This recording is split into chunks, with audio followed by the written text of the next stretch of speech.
Welcome to Community Convos, a podcast and radio program from LCC Connect with conversations about what's happening in Lansing and around mid-Michigan.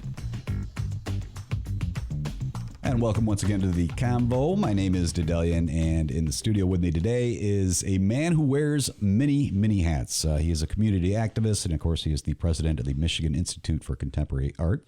Terry, welcome to the show. Hey, glad to be here again. And of course, we are at that time of the year, probably one of Lansing's most favorite things and longest running festivals. I mean, I don't know if it's the longest, but it's definitely one of the longest running, isn't it? You know, if I check into that, we started in 1995. So it could be. It's been quite a while, yeah. JazzFest is what we're talking about, of course. JazzFest Michigan taking place this year for the first week of our first weekend of August. I don't know whether to call it a week or a weekend because we're talking both, aren't we? We are. Well, this year we're starting. We've added something new. We're starting Wednesday. It used to be a 2-day event and 3-day. Now it's 4 days. So we kick off Wednesday night with Anthony Stanko. It's an incredible all-star band. Includes Rodney Whitaker, Randy Napoleon, and others. We're going to kick that off at Urban Beat. So that's a big change. That's a nice lineup right there already. And that's the very first night? Yep, that's our kickoff. That's awesome. So tell me a little bit, first of all, let's get into the gist of why you do this each and every year. So the nonprofit Michigan Institute for Contemporary Art's mission has been, from the beginning to catalyze community transformation by providing quality arts programming. So we, create spaces through festivals, through the art gallery, et cetera, to bring people together so that they can meet old friends, make new friends, and in an arts context, have conversations and work together to build our community. That's what we're about. Very good. And like you said, we've kind of extended it from 2 nights to 3 nights to 4 now. You just like making yourself some extra work, don't you? Yeah, there's that. But, the first 2 nights are manageable. They're inside Urban Beat. Sure. So we have a great sound system there. The bands are treated well, and there'll be great kickoff events. The fundraiser Thursday night is for the Lawrence Low Leathers Foundation. But we have some great talent lined up for this entire festival. And I saw you had some of the fun acts in there, and by that I mean you getting a chance to kind of watch some of the kids playing a little bit too. Who do we have lined up in that area? School of Rock, I know, is on there. School of Rock has been part of our thing for a while now. We have a couple of young musicians. They're actually at MSU Jazz Studies program. Max Gage Trio, Ruben Stump Trio are going to be performing at the events and as part of the Afterglows as well. Yeah. Yeah, we talked about the Urban Beat, of course, that being part of it. But as the years have changed, this has been going on since '95. Kind of the location, in some ways, has sort of changed. Oh, yeah. Explain what we're going to be looking at this year. Well, I think when we first started doing it, we actually were doing some of the festival in the parking lot, Lot 56. And then on Turner Street, we'd close that down, and people were saying, well, where do we park? So we said, well, we've got a parking lot. Why don't we let people park in the parking lot, and we'll move the festival? So we closed down the street more. We have 2 stages on Turner Street. Mm-hmm. We opened up another stage we call the River Stage, which is behind Urban Beat.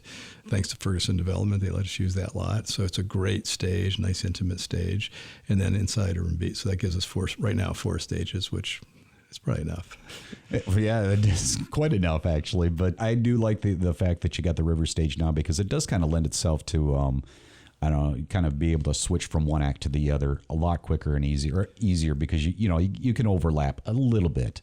Right. Whereas in years past, if you had that overlap, it would just sound like cacophony in the middle of the festival. Well, and some of what we do is intentional, like we stop one stage and have another stage start up. It kind of forces people to not just go sit down, take a spot, and stay there the whole time. You have to move to hear another band, and that's a good thing because now you bump into somebody. I mean, figuratively, literally, and that's a good thing. So then you meet people that way.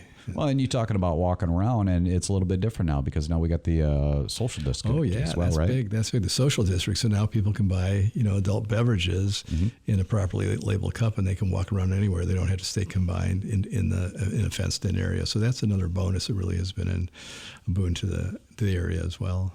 If people wanted to get, say, T-shirts and posters, they can do that, can't they? We're going to have all in there. We'll have vintage shirts as well as this year's, JazzFest shirt, and yeah. Do you usually have those available in MICA, or do you have them out on the street? I believe this year we're doing them in a separate booth. So there'll be a booth on the street. Probably, I think they're right at the entryway. So you come in the north side and you pick up your ticket, your wristband, your drink tickets, and you can buy a T-shirt. What exactly does the ticket get a person? There's 2 levels of tickets. One's premier seating, so that's the up front rows and both stages, both of the 2 south and river stages. So it gives you those premier seats up front in all the stages, actually. And I think it's only $25 for the whole weekend for both nights, excuse me. And then the $15 ticket is for both nights, Friday and Saturday, and that's general admission seating. Okay. And in the beginning here, we were talking a little bit about some of the folks that you had. Was that part of the benefit concert? We have the Ashton Moore organization performing that night. Reuben Stump and Tom Duffel performing that night, and that's for the Lawrence Lowell Leathers Foundation. That is Thursday night, and we're asking a donation that night. That was Thursday. $35. Yeah. Okay. Yeah. Okay. So the other thing I forgot to mention about or ask about with the tickets is, what if somebody wanted to grab some ahead of time? What do they do? Where do they go? They can go online. So there's it's a mouthful. But if they go to the MICA website, but it's bit.ly/myjazzfest23. I guess it's not that bad, and you can go online and buy your ticket through brown paper tickets. So you can get it easily. Yeah, so you could pop on the Michigan Institute for Contemporary Arts website and then go from there, right? Yep. Probably the easier way to do it, I think. Well, there or show up and you'll get in. You got some beautiful artwork on this year's poster. We do. That was by actually an aunt of mine from the 40s, Alma Marino, but she did it in the 30s or 40s. It's a little bit reminiscent of, I want to say Juan Gris. Yeah, it's Cubist. It's the Cubist influence. It's got that vibe, yeah. I like it. It's good stuff. We also have some great talent this year. James Carter Quartet with Lady Champagne. And James Carter is a phenomenal musician out of Detroit. T-Bone Paxton and the Old Town Stompers. We did something unique last year with them. They did a show at Urban Beat, a speakeasy show, and he put together a 1920s only song era band, jazz. He had a couple horns, 2 guitars, trombone, and singing. Okay. No drum, no bass, and he's putting together a unique sound.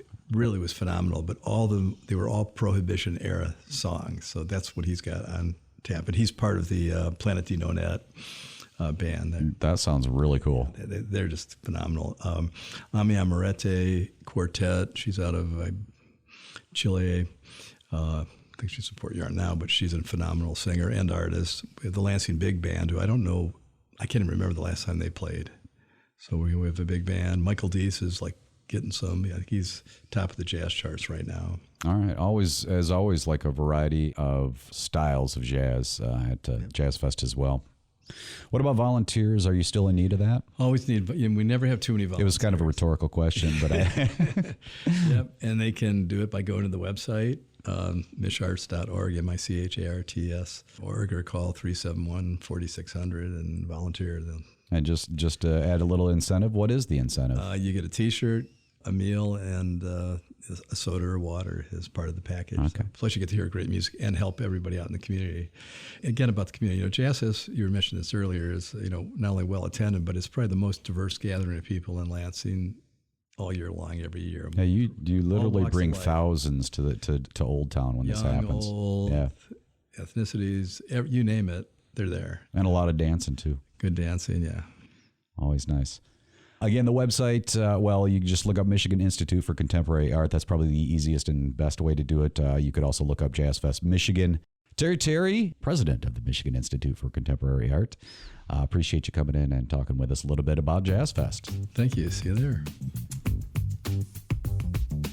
You've been listening to Community Convos, a program from LCC Connect with conversations about what's happening in our community. To listen to this episode on demand, visit us at lccconnect.org or find us on your favorite podcast platform.